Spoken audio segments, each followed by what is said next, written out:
बिना शुगर बिना मैदा सिर्फ ज्वार और गुड़ से बने ये सॉफ्ट पुए एक बार देखेंगे तो बनाना ही पड़ेगा। राधे राधे, मैं आरती और आज हम बना रहे हैं ट्रेडिशनल ज्वार और गुड़ के पुए। हेल्दी, सॉफ्ट एंड बचपन की देसी स्वाद। इस रेसिपी को बनाने के लिए ज्वार का आटा, सफेद तिल, गुड़ और तेल चाहिए। चलिए अब बनाना स्टार्ट करते हैं। एक बर्तन में 1 कप पानी डालेंगे और उसमें 1 कप गुड़ को डाल देंगे। अब गुड़ को हमें मेल्ट करना है तो इसे हम गैस पर चढ़ाकर गर्म करेंगे। अच्छा, आप गुड़ की जगह गुड़ का पाउडर भी यूज कर सकते हैं और यहाँ पर आप चीनी का भी यूज कर सकते हैं। अब हम इस गुड़ वाले पानी को थोड़ा गर्म करेंगे जिससे कि गुड़ जल्दी मेल्ट हो जाए। इसकी हमें चाशनी बिल्कुल नहीं बनाना है, बस हमें पानी को गर्म करना है इतना कि गुड़ आराम से मेल्ट हो जाए। आप देख सकते हैं पानी यहाँ पे गर्म हो चुका है।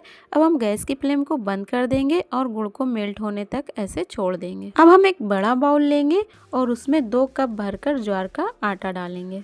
आप चाहें तो इसमें आधा कप गेहूं का आटा मिला सकते हैं, पर मैं इसे ऐसे ही बना रही हूँ। ज्वार के आटे को हमने महीन छन्नी से छान लिया था जिससे कि इसमें कोई गांठ ना रहे और आटा को छानना जरूरी भी होता है। अब इसमें हम आधा कप सफेद तिल डालेंगे।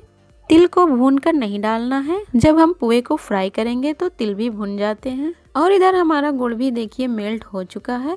इसे हमें चम्मच से बिल्कुल भी नहीं चलाना है क्योंकि कभी कभी गुड़ में डस्ट भी होते हैं जो पिघलने पर नीचे बैठ जाते हैं। अब ऊपर से हम एक गिलास में छान कर इसे ले लेंगे। हमने गुड़ के शरबत को छान कर ले लिया है। अब सबसे पहले हम सूखे इंग्रेडिएंट्स को मिक्स करेंगे। आप चाहें तो 1 चम्मच सौंफ और ½ टीस्पून इसमें इलायची का पाउडर भी मिला सकते हैं।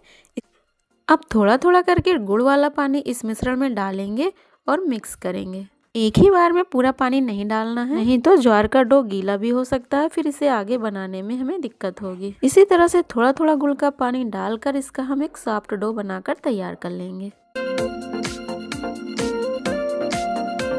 ज्वार का डो बनकर तैयार हो चुका है और इसे गूंथने में 1 कप पानी का यूज हुआ है जिसमें से 2 या 3 चम्मच पानी बच भी गया है। इस डो को ढककर हम 10 मिनट की रेस्ट पर छोड़ेंगे। अब गैस पर एक कढ़ाई चढ़ाएंगे। कढ़ाई अगर भारी तले की होगी तो और अच्छा रहेगा। अब कढ़ाई में डालेंगे हम सरसों का तेल। इस पुए को फ्राई करने के लिए सरसों का तेल ही यूज करें। इसे फ्राई करने में रिफाइंड ऑयल या मूंगफली का ऑयल बिल्कुल भी यूज नहीं करें, नहीं तो इसका टेस्ट उतना अच्छा नहीं आता। अब इसे धीमी आंच पर गर्म होने के लिए छोड़ देंगे। देखिए आटा भी हमारा सेट हो चुका है। इसे रखे हुए पूरे 10 मिनट हो चुके हैं। इसकी हमें छोटी छोटी गोलियां बनानी है। गोलियां बनाने के लिए हम छोटे छोटे लोइयों को लेंगे और हाथों से हम उसे लड्डू का शेप देंगे। जब ये लड्डू के शेप में बन जाए तो इसे हथेली से हम दबा देंगे जिससे कि ये कुछ इस तरह से दिखने लगेंगे।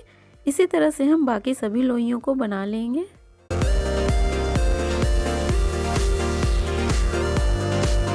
ग्लास लेंगे और उसे इस तरह से हम इस पर प्रेस करेंगे। आप गिलास, कटोरी कुछ भी ले सकते हैं।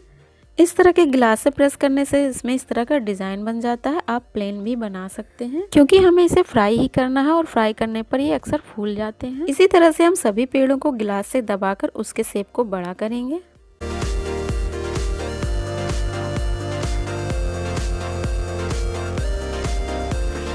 हमने सभी को शेप दे दिया है। अब इसे हम गर्म तेल में डालकर फ्राई करेंगे। यहाँ पे हमें ये ध्यान देना है कि तेल बहुत गर्म नहीं होना चाहिए, नहीं तो ये नीचे से जल जाएंगे और अंदर से अच्छे से कुक नहीं हो पाएंगे।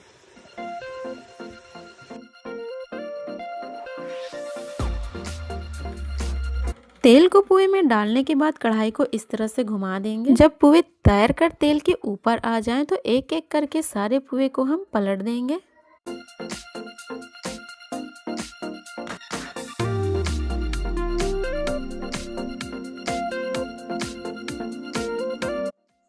अब इसे धीमी आंच पर 2 से 3 मिनट तक ऐसे ही पकने देंगे। जब तक पुए पक रहे हैं हम और टिक्कियां बनाकर तैयार कर लेंगे और इस बार इसे हम बेल कर बनाएंगे।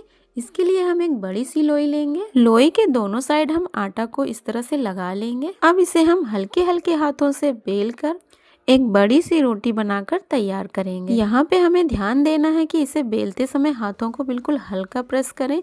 अगर इसे हम ज़्यादा दबाकर बेलेंगे तो ये चिपक जाएंगे। अब एक छोटा गिलास या छोटी कटोरी लेंगे और इस तरह से हम इसे कट कर लेंगे। गिलास में सूखे आटा को लगा लें जिससे कि ये चिपके नहीं और आसानी से कट जाए।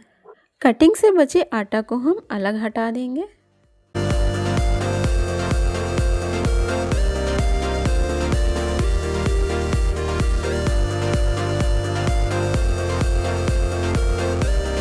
इसी तरह से हम दूसरी रोटी को भी बेलेंगे और बेलते समय ऊपर से आटा को इस तरह से छिड़क देंगे जिससे कि बेलन में चिपके नहीं। इसे भी हम ग्लास से कट कर लेंगे और इसके साथ ही एक्स्ट्रा बचे आटा को हम इस तरह से हटा देंगे। हम पुए की टिक्की को इस तरह से निकालेंगे। आप देख सकते हैं पुए को इतना ही मोटा रखना है।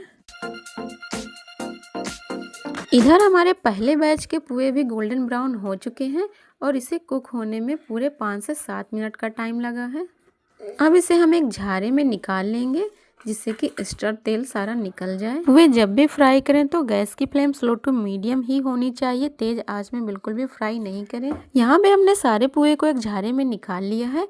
अब इसे हम एक दूसरे बर्तन में ट्रांसफर करेंगे। नीचे से बर्तन में टिश्यू पेपर लगा दें जिससे कि एक्स्ट्रा तेल सारा टिश्यू पेपर में आ जाए। इसी तरह से अब हम दूसरे बैच को तेल में डालेंगे और उसे भी स्लो टू मीडियम फ्लेम पर गोल्डन ब्राउन होने तक 5 से 7 मिनट तक फ्राई करेंगे। इसी तरह से हमने सारे पुए को बनाकर तैयार कर लिया है। मैं एक बार फिर से बता रही हूँ कि पुए को फ्राई करते समय गैस की फ्लेम को स्लो टू मीडियम ही रखें ताकि अंदर से सॉफ्ट रहें और बाहर से हल्के क्रिस्पी हो जाएं। देखिए पुए कितने सॉफ्ट और फ्लफी बने हैं। गुड़ का नेचुरल मिठास और ज्वार का देसी टेस्ट। अगर आपको ये रेसिपी पसंद आए तो वीडियो को लाइक करें, कमेंट में बताएं कि कौन सी देसी स्वीट बनाना आप चाहेंगे और चैनल को सब्सक्राइब करना बिल्कुल ना भूलें। धन्यवाद।